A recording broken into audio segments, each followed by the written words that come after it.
दोस्तों, आज की इस वीडियो के अंदर मैं आपको बताने वाला हूँ पुराने चाइना के एक बहुत ही प्रसिद्ध कहानी के बारे में, जिसमें कैसे एक सन्यासी ने आत्मज्ञान प्राप्ति का अपना सफ़र तय किया।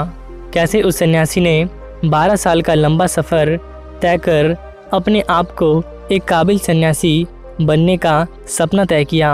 तो चलिए इस वीडियो को यहीं प्रारंभ करते हैं। पुराने चाइना में एक व्यक्ति रहा करता था जो संन्यास्त हो जाना चाहता था। वो सन्यासी बनने के लिए एक गुरु के पास गया। वहाँ उसने गुरु के सामने सन्यासी बनने की इच्छा जताई।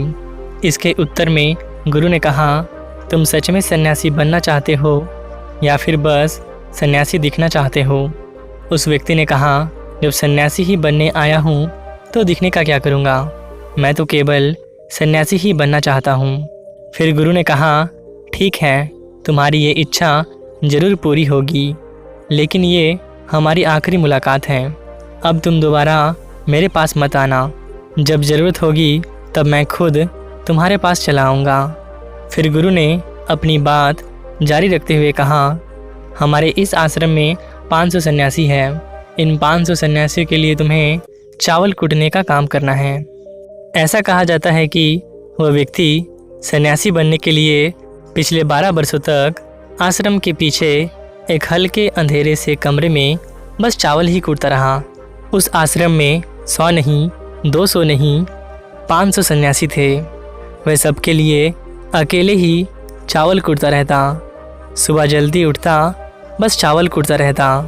रात थक जाता तो सो जाता। ऐसे ही 12 वर्ष बीत गए। वह फिर कभी दोबारा उस गुरु के पास नहीं गया, क्योंकि उसने भरोसा कर लिया था कि जब गुरु ने बोल ही दिया है कि ज़रूरत पड़ने पर वह खुद आ जाएंगे तो बात ही ख़त्म हो गई। शुरुआत में तो उसके मन में कई तरह के विचार चलते रहे, लेकिन जब उसे पूरे दिन सिर्फ चावल ही कूटना है तो विचार करके भी क्या फ़ायदा। फिर धीरे धीरे समय के साथ उसके मन में विचार आने बंद होने लगे। जब गुरु ने कहा है कि तुम्हें सिर्फ चावल ही कूटना है, तो वह सुबह उठने से लेकर रात सोने तक बस चावल ही कूटता रहता। उसे विश्वास था कि जब गुरु ने कहा है तो सही ही कहा होगा।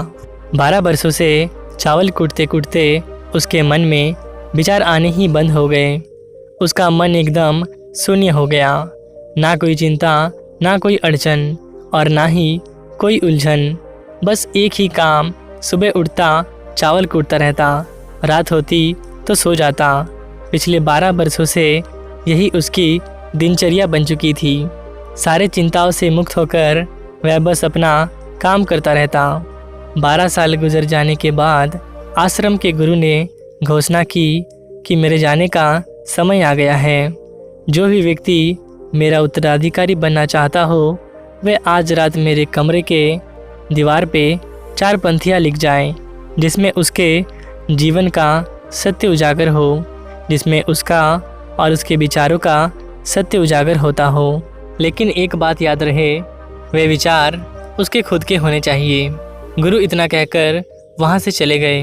गुरु की ये घोषणा सुन सभी शिष्य डर गए, क्योंकि गुरु के आंखों को धोखा देना आसान ना था। शास्त्र तो सभी शिष्यों ने पढ़ रखी थी, लेकिन उनमें से जो साहसी विद्वान था, उसने साहस जुटाकर रात को गुरु के दीवार पर 4 पंक्तियाँ लिखाया।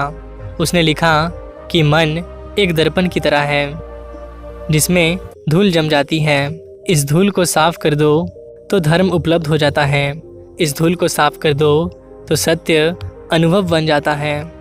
सुबह गुरु उठकर देखा तो चिल्लाया, ये किस मूर्ख ने मेरी दीवार खराब कर दी, उसे इसी क्षण मेरे पास लाओ। लेकिन वे विद्वान तो लिखकर रात ही भाग गया था। वो डरा हुआ था, क्योंकि ये पंक्तियाँ उसके नहीं थे। उसने एक बड़े शास्त्र से उन पंक्तियों को चोरी किया था। शब्द अच्छे तो थे, लेकिन उनमें प्राण और अनुभव की कमी थी। उस विद्वान ने जाते समय अपने आश्रम के मित्रों से कह गया था कि अगर गुरु सुबह कहे वह क्या बात कही है तो मुझे खबर देना। अगर गुरु क्रोधित हो जाए तो मेरा पता मत बताना। सारा आश्रम चिंतित था इस एक बात को लेकर। इतने सुंदर वचन तो हैं, वचनों में क्या कमी है? मन तो आखिर दर्पण की तरह ही तो है, जिस पर शब्दों की, विचारों की, अनुभवों की धूल जम जाती है। बस इतनी ही तो बात है। साफ कर दो दर्पण तो सत्य का प्रतिबिंब बन जाता है। लोगों ने कहा उस विद्वान ने तो ठीक ही लिखा है, लेकिन हमारे गुरु जरूरत से ज़्यादा ही कठोर हैं। अब देखते हैं गुरु इससे बड़ी पंथियाँ कहाँ से लेकर आएंगे। पूरा आश्रम इस बात को लेकर चिंतित था। ऐसे ही 4 सन्यासी इस बात को छेड़ते हुए उस चावल कूटने वाले के पास से गुजर रहे होते हैं। तभी उसने उन चारों की बात सुनी और सुनकर जोर जोर से हंसने लगा। उन चारों में से एक ने कहा, तुम हंस रहे हो, आखिर बात क्या है? उसने कहा, गुरु ठीक ही तो बोल रहे हैं, किस नासमझ ने ये लिखा। ये सुन वे चारों सन्यासी चौंके। फिर उनमें से एक ने कहा, तू पिछले 12 वर्षों से चावल ही कूट रहा है और हम शास्त्रों पर सर पटक कर मर गए, तो अब तू हमें बताएगा कि क्या सही है और क्या गलत। उनमें से एक ने कहा, तो क्या तू लिख सकता है इससे बेहतर कोई वचन? उसने कहा, पिछले 12 वर्षों से चावल कूट कूट कर लिखना तो मैं भूल ही गया हूँ, लेकिन बोल सकता हूँ अगर कोई लिख दे तो। लेकिन एक बात याद रहे, अगर इस बोलने की वजह से मुझे उत्तराधिकारी बनना पड़े तो मैंने कान पकड़े, मुझे लिखवाना भी नहीं है। फिर उन चारों ने कहा, अरे तू बोल तो सही, हम लिख देते हैं, तुझे कुछ नहीं होगा। फिर उसने कहा, लिख दो जाकर, कैसा दर्पण कैसी धूल, ना कोई दर्पण ना कोई धूल, जो इसे जान लेता है वो इंसान धर्म को उपलब्ध हो जाता है, वो इंसान सत्य को उपलब्ध हो जाता है।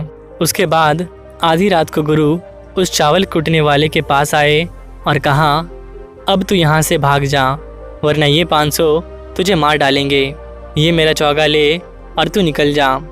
तू मेरा उत्तराधिकारी बनना चाहे या ना बनना चाहे, मैंने तुझे ही अपना उत्तराधिकारी मान लिया, लेकिन तू अब यहाँ से भाग जा, क्योंकि ये तुझे जीने ना देंगे। ये सब बर्दाश्त ना कर पाएंगे कि एक चावल कूटने वाला सत्य को उपलब्ध हो गया, धर्म को उपलब्ध हो गया, आत्मज्ञान को उपलब्ध हो गया, और ये शास्त्रों पर सिर पीटते रह गए। इसलिए तू अब यहाँ से चला जा।